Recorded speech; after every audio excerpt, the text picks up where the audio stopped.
IMF کے ساتھ تمام معاملات خوش اسلوبی سے طے پا گئے ہیں۔ وزیر خزانہ محمد اورنگزیب نے خوشخبری سنا دی۔ کہتے ہیں معیشت استحکام کے بعد ترقی کی جانب گامزن ہے۔ پالیسی ریٹ میں کمی سے کاروبار سرگرمیوں میں اضافہ ہوگا۔ معاشی سرگرمیاں بڑھنے سے روزگار کے مواقع پیدا ہوں گے۔ وزیر خزانہ کا کہنا تھا کہ مہنگائی کی شرح میں مسلسل کمی کے رجحان سے عوام کو ریلیف ملنا شروع ہو گیا ہے۔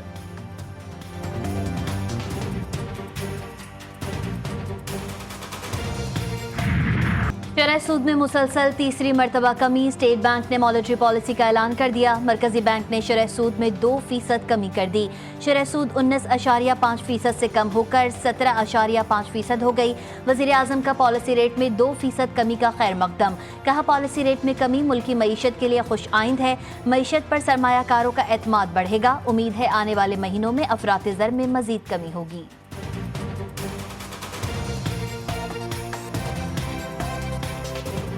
اس کیبنٹ کی میٹنگ کا آغاز ایک اچھی خبر سے ہے کہ ہمارا جو پالیسی ریٹ جو ہے اس میں 2% کی اسٹیٹ بینک نے کمی کی ہے۔ تو اس کا مقصد یہ ہے کہ 19.5% سے کم ہو کے تو 17.5% پہ آ گیا۔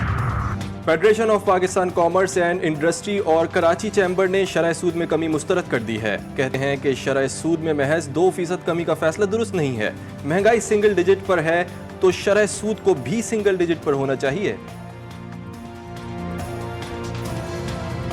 مانیٹری پالیسی میں جو اس وقت 200 بیسس پوائنٹ کا ڈسکاؤنٹ دیا گیا ہے، یعنی 2% انٹرسٹ ریٹ کو کٹ کیا گیا ہے، یہ تمام کاروباری برادری کی توقعات کے بالکل برخلاف ہے۔ گورنمنٹ کے اعداد و شمار کے مطابق ہمارا انفلیشن ریٹ قریباً 9.5% ہے، اور اس وقت جب کٹ ڈاؤن کرنے کے بعد 17.5% انٹرسٹ ریٹ کسی بھی طرح اس انفلیشن سے مطابقت نہیں رکھتا۔ ٹیکس وصولیوں میں شارٹ فال قرض پروگرام میں تاخیر کا باعث بنا۔ IMF کے دباؤ پر سخت پالیسی اقدامات کرنے کا فیصلہ۔ FBR کے پالیسی اقدامات کی دستاویزات GTV نیوز پر۔ IMF کے ساتھ ورچوئل مذاکرات میں اہم فیصلے۔ عوام پر اربوں روپے کے مزید ٹیکس لگانے کا فیصلہ۔ ملک بھر میں غلط ٹیکس ریٹرنز فائل کرنے والوں کے خلاف فوری کارروائی ہوگی۔ غلط اور نامکمل ٹیکس ریٹرنز جمع کروانے والے افراد پر 10 لاکھ روپے فی کس جرمانہ عائد ہوگا۔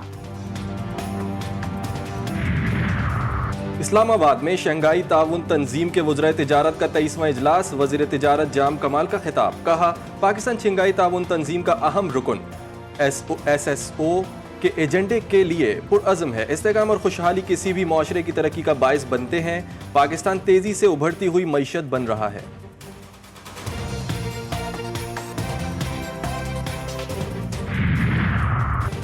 وزیر اعلیٰ خیبر پختونخوا سے پشاور میں تعینات افغان کونسل جنرل کی ملاقات۔ علاقائی امن و استحکام، صوبے میں مقیم افغان شہریوں کو درپیش مسائل پر تبادلہ خیال۔ باہمی دلچسپی کے امور بشمول تجارت کے فروغ سمیت دیگر معاملات پر بات چیت کی گئی۔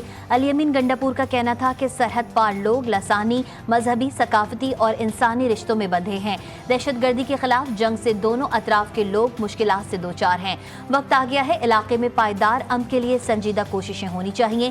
کونسل جنرل حافظ محب اللہ نے کہا پاکستان خصوصاً خیبر پختونخوا نے کئی اشروں تک افغان مہاجرین کی مہمان نوازی کی ہے۔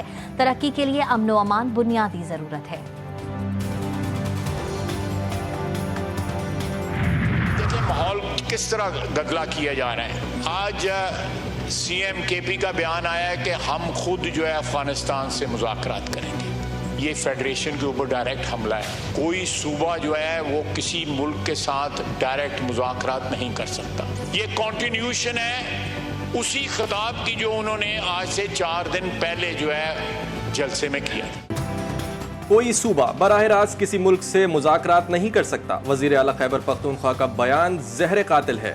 وزیر دفاع نے الیمین گنڈاپور کا افغانستان سے براہ راست مذاکرات کا بیان وفاق پر حملہ قرار دے دیا۔ قومی اسمبلی اجلاس میں اظہار خیال کرتے ہوئے خواجہ آصف بولے شیر افضل مروت نے جو باتیں کی وہ بھی اچھی ہیں، سیاست میں برداشت کا لیول کم ہو گیا ہے۔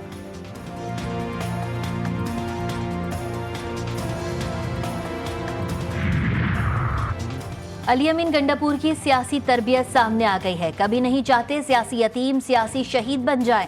گورنر خیبر پختونخوا فیصل کریم کنڈی کی جی ٹی وی نیوز کے پروگرام جی فار غریدہ میں گفتگو. بولے یہ لوگ خیبر پختونخوا پولیس کو فوج اور وفاق کے خلاف استعمال کر رہے ہیں.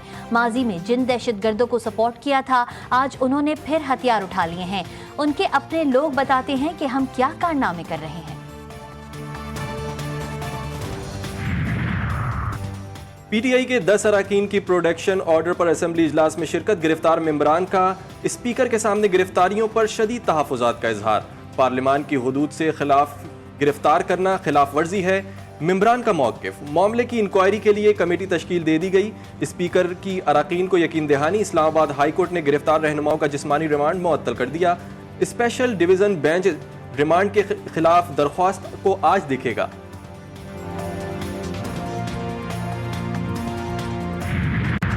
عمران خان صاحب کا ایک بہت بڑا اہم پیغام ہے قوم کے لیے جو آج میں دینا چاہتا ہوں. انہوں نے ایک کہا ہے کہ یہ احتجاج کا جو ہمارا حق ہے ہم لاہور کا جلسہ ہر صورت میں کریں گے چاہے اس کا این او سی ہو یا نہ ہو.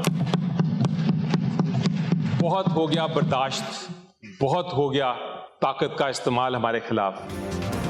بانی پی ٹی آئی کا پیغام ہے کہ احتجاج ہمارا حق ہے, پرامن طریقے سے کرنا ہے.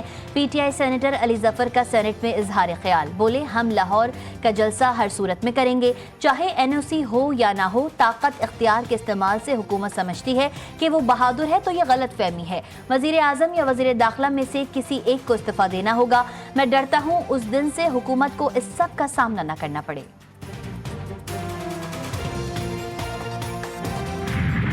ایک کو بھی دیا, اپنی مسلح افواج کو دیا, اپنی قوم کو دیا, اپنے سیاسی رفقا کو دیا, اپنے جمہوری ساتھیوں کو دیا, پارلیمنٹ کو دیا. کسی ایک کو بھی کوئی مثبت پیغام دیا آپ نے؟ کوئی انقلاب اس طرح کا نہیں آئے گا جو ملیا میٹ کر کے لے جائے گا اور ادارے تباہ ہو جائیں گے اور پارلیمنٹ گھر چلی جائے گی اور ہم گھر چلے جائیں گے. ہم ایسا انقلاب نہیں آنے دیں گے. پارلیمنٹ میں جو کچھ ہوا اس کی مذمت کرتا ہوں. اسپیکر نے گرفتاریوں کی تحقیقات کا حکم دے دیا ہے. مسلم لیگ نون کے سینیٹر عرفان صدیقی کا سینٹ میں اظہار خیال. بولے 75 سال کی عمر میں مجھے ہتھکڑیاں لگائی گئیں. پی ٹی آئی دور میں مسلم لیگ نون نے انتقامی کارروائیوں کا سامنا کیا. ہم ایسا انقلاب نہیں آنے دیں گے. پاکستان کو ٹھہراؤ چاہیے. کوئی انقلاب ایسا نہیں آئے گا کہ پارلیمنٹ ملیا میٹ ہو جائے.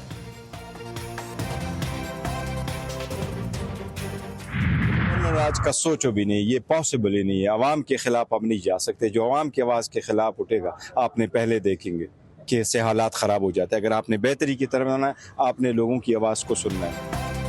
خیبر پختونخوا میں گورنر راج کے نفاذ کا امکان مسترد. علی امین گنڈاپور کے بیان پر معافی کی ضرورت نہیں. Chairman P T I barrister Gohar کی میڈیا سے گفتگو.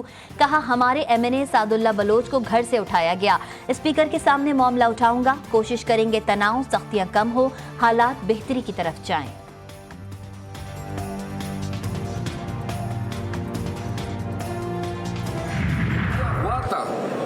کیونکہ میرے خلاف نہ کوئی پرچہ تھا اس وقت نہ کوئی وارنٹ تھا, لیکن ان کے پاس نفری تھی, تعداد زیادہ تھی تو زبردست تھی. یہ مجھے لے گئے اور 8 تاریخ کے بقوے کا پرچہ انہوں نے 10 تاریخ کی صبح کو دیا. لہٰذا یہ ہمیں معمول تو نہیں بنا سکتے. ساری عمر کرمنل لا کی پریکٹس, یہ ساری رات کی راتیں رہی. کوشش ان کی یہ تھی کہ ہم نیند نہ کر سکیں. شیر افضل مروت نے اپنی گرفتاری کو افواہ قرار دے دیا. کہا میرے خلاف کوئی کیس نہیں تھا, ہمیں زبردستی لے کر گئے. تھانے میں پولیس والوں کی یہی کوشش تھی کہ ساری رات ہم جاگتے رہے.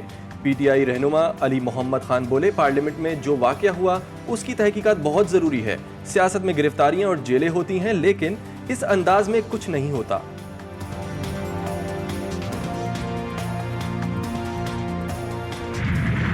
16 ستمبر سے عوام کو بڑا ریلیف ملنے کا امکان. آئل مارکیٹنگ کمپنیوں کی پیٹرولیم مصنوعات کی قیمتوں میں 12 روپے فی لیٹر تک کمی کی تجویز.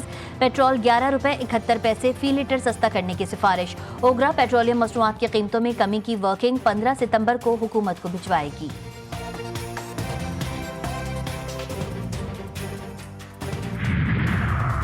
عوام کے لیے ایک اور ریلیف. اوگرا نے ستمبر کے لیے ایل این جی قیمتوں کا اعلان کر دیا. ایل این جی قیمت میں $0.15 فی M M B T U کمی. نئی قیمت $13.42 فی M M B T U ہو گئی.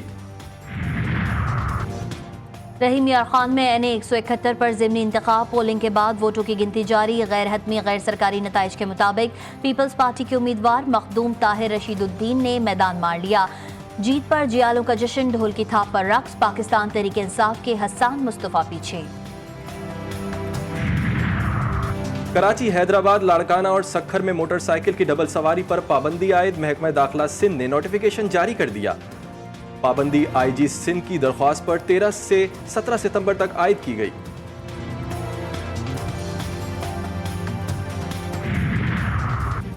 کراچی کے علاقے شاہ فیصل کالونی میں پیٹرول یونٹ میں آگ لگنے کا واقعہ، ضلع انتظامیہ اور متعلقہ اداروں کی غفلت سامنے آ گئی۔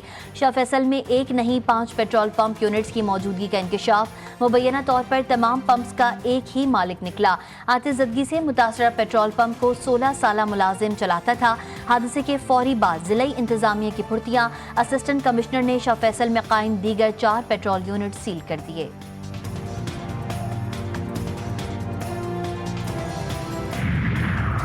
ضلع نصیر آباد میں پرانی دشمنی 2 زندگیاں نکل گئی۔ موٹر سائیکل سواروں اور چلتی ویگو گاڑی میں سوار افراد میں فائرنگ کا تبادلہ، شر اور رند قبائل کے 2 افراد عبدالرؤوف شر اور معشوق رند قتل، خاتون سمیت 3 راہگیر شدید زخمی ہو گئے۔ سیہونی بربریت جاری، نصیرات کے الجوونی اسکول پر حملہ، انروا کے 6 ممبر سمیت 18 فلسطینی جان سے گئے۔ سیہونی فوج نے غزہ سٹی میں 12 اور جبالیہ اور زیتون محلے میں 4 فلسطینیوں کی جان لے لی۔ شہداء کی مجموعی تعداد 41,118 تک جا پہنچی۔ سیہونی فوج نے مغربی کنارے کے شہر تلکرم میں بھی 3 فلسطینیوں کو شہید کر دیا۔ پہلے بلے بازوں کا لاٹھی چارج، پھر بولروں کی گولہ باری۔ مارکھورس کی چیمپئنز ون ڈے کپ کے افتتاحی میچ میں پہلی شاندار فتح، پینتھرز کو 160 رن سے ہرا دیا۔ مارکھورس نے پہلے بیٹنگ کرتے ہوئے 6 وکٹوں کے نقصان پر 347 رنز بنائے تھے۔ ہدف کے تعاقب میں پینتھرز کی پوری ٹیم 187 رنز پر ڈھیر ہو گئی۔ نسیم شاہ اور عاقب جاوید نے 3 دھانی نے 2 کھلاڑیوں کو آؤٹ کیا۔ Pakistan Asian hockey champions trophy کے سیمی فائنل میں پہنچ گیا۔ پاکستان نے چین کو 5-1 سے ہرا دیا۔ احمد ندیم اور حنان شاہد نے 2-2 اور عبد الرحمان نے 1 گول کیا۔ پاکستان آخری گروپ میچ ہفتے کو بھارت کے خلاف کھیلے گا۔